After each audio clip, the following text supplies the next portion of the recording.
Guys, luto tayo ng ating almusal.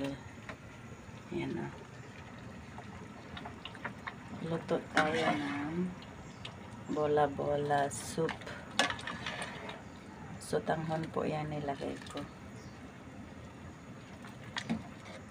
Yan yung ating bola-bola. Yan yung ating, lalagyan ko po siya ng bagyo pechay.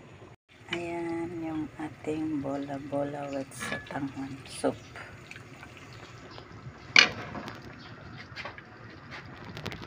Lalagyan natin ng bagyo pechay para may gulay na siya. Ayan.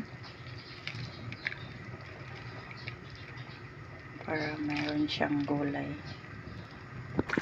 Ready na ang ating bola-bola soup with sotanghon.